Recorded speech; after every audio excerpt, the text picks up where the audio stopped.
ઐતિહાસિક ખંભાતની સાથે આગવી ઓળખ ધરાવતી ખંભાતી પતંગે પણ પતંગ રસિકોના હૈયે સ્થાન યથાવત રાખ્યું છે।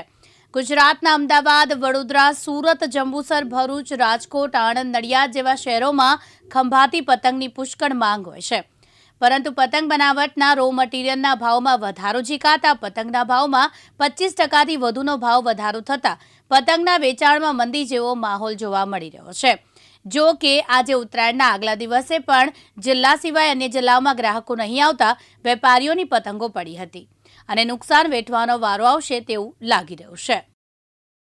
ખંભાતના ઉત્પાદકો વર્ષે 5 કરોડનું પતંગોનું હોલસેલ તેમજ રિટેલમાં વેચાણ કરતા હતા, પરંતુ આ વર્ષે પતંગના ભાવમાં વેપારીઓ અને ખરીદદારો ઓછા પ્રમાણમાં આવતા પતંગના વેચાણમાં બ્રેક વાગી છે।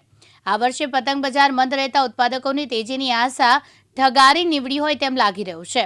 પ્રાચીન નગરી ખંભાતમાં નવાબી કાળથી પરંપરાગત રીતે ઉત્તરાયણની ઉજવણી થાય છે। એક અંદાજ મુજબ ખંભાતની 70 લાખથી વધુ પતંગોનું વેચાણ થતું હોય છે। આ આંકડો મકર સંક્રાંતિ સુધીમાં 1 કરોડને આંબી જાય છે, જ્યારે આ વખતે સુરતના વેપારીઓની માંગ ઓછી જોવા મળી રહી છે, જ્યારે અન્ય જિલ્લાઓમાં વેપારીઓ પતંગોની ગાડીઓ ભરીને લઈ જતા હતા, પણ આ વખતે ગાડીઓ ભરી પતંગો લઈ જનારા ગ્રાહકો દેખાતા નથી।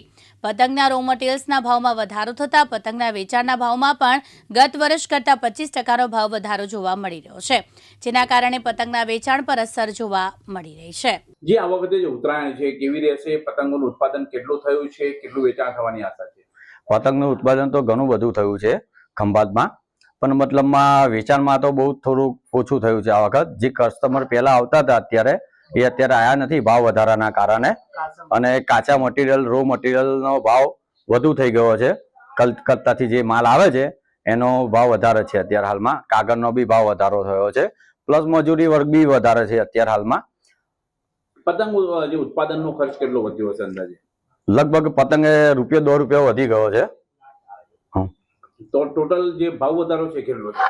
ટોટલ ભાવ વધારો ₹2 જ વધી ગયા છે પતંગ ઘરે। પહેલા કેવું લાગી રહ્યું છે આ વખતે, કેવો ધંધો રહેશે? આ વખતે લાગી રહ્યું છે કે ધંધો તો બહુ મંદીમાં રહેશે, કેમ કે કસ્ટમર કોઈ આયા જ નથી અત્યારે આ વખત, અને હવે રહ્યા છે ગણતરીના 2-3 દિવસ રહ્યા છે। અને પ્લસ કે અત્યારે કાલ સાંજે જે વરસાદ પડ્યો એમાં ભારે નુકસાન થયું। મારા તો ગોડાઉનમાં છે, પણ અમારી જે સમાજના ચુનારા સમાજના જે મંડપો તંબુ બાંધેલા છે, સ્ટોલ બાંધેલા છે, એમને અચાનક વરસાદ પડવાના કારણે ઘણું નુકસાન થયું છે। તંબે 2-5 હજાર પતંગો ખરાબ થઈ ગઈ છે એમની। અજયભાઈ, આ ઉત્તરાયણ હવે 2-3 દિવસ જ બાકી રહ્યા છે, તમે પતંગોનું કેટલું ઉત્પાદન થયું છે અને કેટલું વેચાણ થયું છે? આ વર્ષે ગત વર્ષ કરતા તો સારામાં સારું ઉત્પાદન થયેલ છે પતંગોનું। 1 કરોડથી માંડીને 1.5 કરોડની આસપાસનું ઉત્પાદન થયેલું હશે, પણ અત્યારે ગરાગીનો પાવર બિલકુલ ઓછો છે। એનું કારણ છે કે મોંઘવારી ઘણી વધી ગયેલી છે। રો મટીરિયલના ભાવ એટલા બધા વધી ગયા હતા કે એની કોઈ લિમિટ નથી, અને કલકત્તાથી જે વાંસ આવે છે આ વખત એ વાંસ બહુ નુકસાનકારક આવેલો છે, અને શું છે કમાન ધંધા ભાંગી ગળી જાય છે, ડબલ મહેનત થાય છે એમાં। એના કારણે મોંઘવારી 5 થી 7% વધી ગયેલી છે, એના કારણે ભાવમાં વધારો છે, તેથી ગરાગીનો પાવર બિલકુલ ઓછો છે।